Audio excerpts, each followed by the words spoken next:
This week on Hermitcraft, xbCrafted demonstrates Schadenfreude. So obviously, are you kidding me?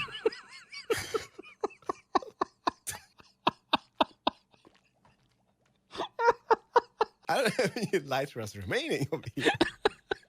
Welcome to the Hermitcraft recap. My name is PixelRiffs, our writer is SloyXP, and if the whitelist feels like killing each other for sport, we'll be there to cover it.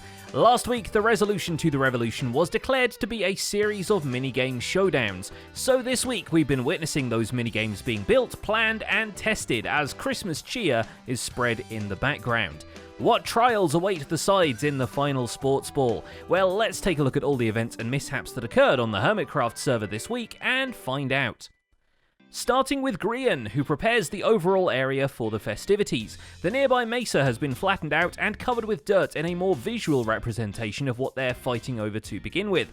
Grian even allows the mycelium and grass to spread from their respective sides on their own, which results in a fascinating pattern, especially since the mesa biome gives his adversaries a quite poopy colour.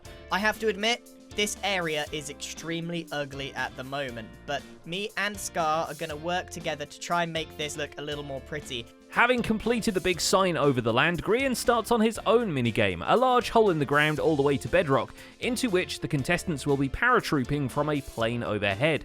The plane design is actually one of Keralis' making, or rather, assembly. The contestants will be jumping out into the air and free-falling through the hoops that will score them points. The more complicated the hoop, the bigger the score. Fun for the whole family. Grian tested, Mumbo approved. Watch this. Oh, he's not going to try it, is he? Oh no.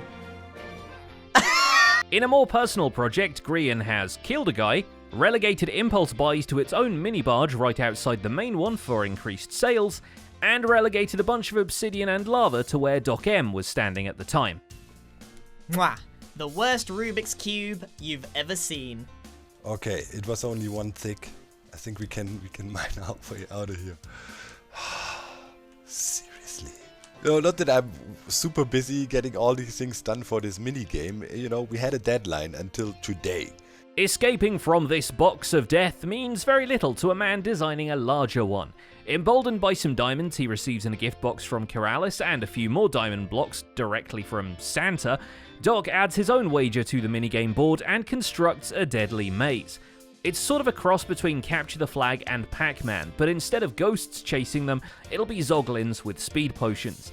2 teams of 2 will enter with a spotter and a runner on each side, each attempting to collect items from around the maze and drop them off in their team's barrel, while navigating through timed shortcuts and avoiding death by angry mutated bacon. And then the chase is on. I've been doing some tests. They are tracking players for a long time.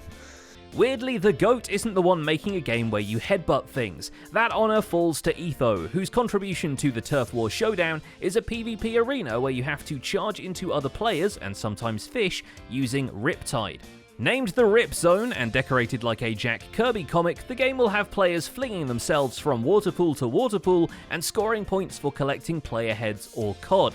To get hold of the right materials, Etho sets up a warped and crimson tree farm, which turns out pretty satisfying to use when the trees don't grow through the wiring. Okay, here we go, Whoa! Oh my goodness, that is amazing. That was actually really cool. At the same time, another tree farm kicks back into gear as Rendog calls an emergency meeting of Big Logs Incorporated. Your microphone is unmuted again. It's very loud. I can't even hear myself thinking right now, Bob. Please. Realising the barge is now selling logs in his absence, Ren TNTs some more trees to restock the log blimp now he's finished using his explosives to dig out the mesa below the Emperor's castle. We also get to see Ren's footage from the Resistance capture, which is worth watching just so you can see the moment his bad omen triggers a raid in the shopping district. Can we all focus on negotiating, by the way? Just, you know, throwing that in there. I mean, No. This is awkward. There's a real thing going on. BOO catches us up on his side of the jailing prank too, and his perspective on building the Christmas district fireplace with Tango, but these are mere footnotes compared to the work he's been doing finishing the exterior and landscape of his castle. The interior gets some love too, mounting trophy heads on the walls and anvil busts of himself on the staircases, and he's still got time to swing by Scar's bespoke build plots for a chat before going to collect his Christmas present from around the fireplace. Oh! Whoa! Okay, dark out. Gotta sleep. Following up on his promise of an advent calendar, TangoTek really starts giving out presents left and right for all the good boys and girls on the Hermitcraft whitelist. There are too many presents to count, but all of a sudden he gets a pleasant surprise himself. Etho, the cheery Christmas whirligig, has installed custom Tetris music into the Sticky Bombs minigame. And he'll be spreading even more cheer if Etho wins their bet and Tango has to fly on explosive firework rockets for a month. Wait, you just assumed that, right? With the stars. Oh, that is such... I love it. I don't care who wins. This is going to be hilarious. Which is why Etho won't be winning, not unless he has a really reliable partner. Tango's minigame is a 2-player marathon of puzzles and brain twisters in a sort of escape room. A team of 2 will be required from each side, and whoever figures out the whole thing first wins. For exactly how vicious these puzzles can get, check out his video covering it or the previous Tanglers he's made. Or, to be honest, look no further than the round of Sticky Bombs played by xbCrafted and Keralis. If the TNT doesn't kill you, the main entrance will. So obviously... Are you kidding me? The two of them duke it out over 5 rounds, if we don't count that time Keralis placed some extra TNT and it blew up the game a bit. To settle the score, or extend the lead, they head over to Cubfan's Pyramid to play a bonus game of Castmaster. Okay. I'm going to help you down. There you go. Cubfan's influence is felt elsewhere, as JoeHills follows up his mini decked out at Clio Zoo with a tribute to Cub's target-based minigames.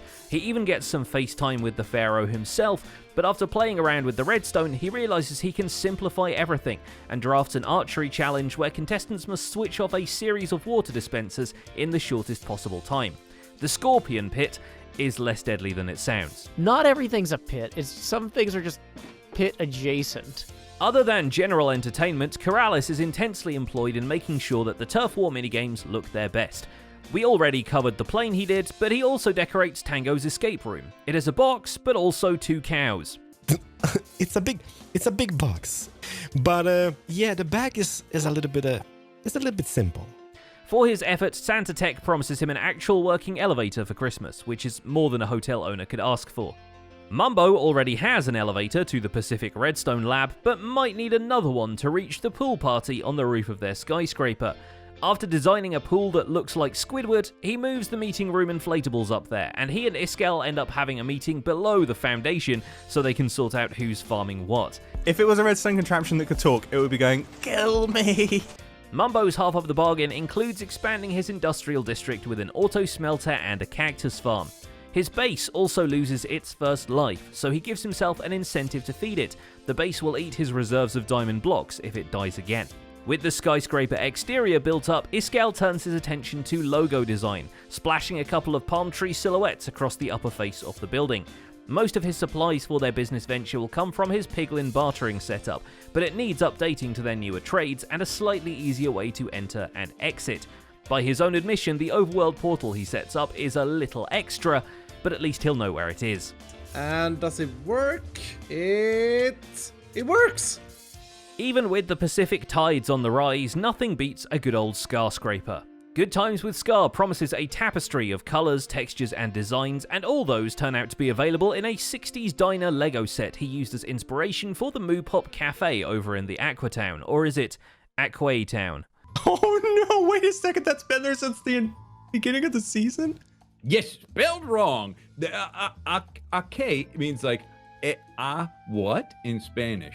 But a store is only as good as its stock options, and there's none back in the Scara's plant gallery, as BOO rightfully points out. Scar promises to restock it sometime and gets a baby Yoda for his troubles.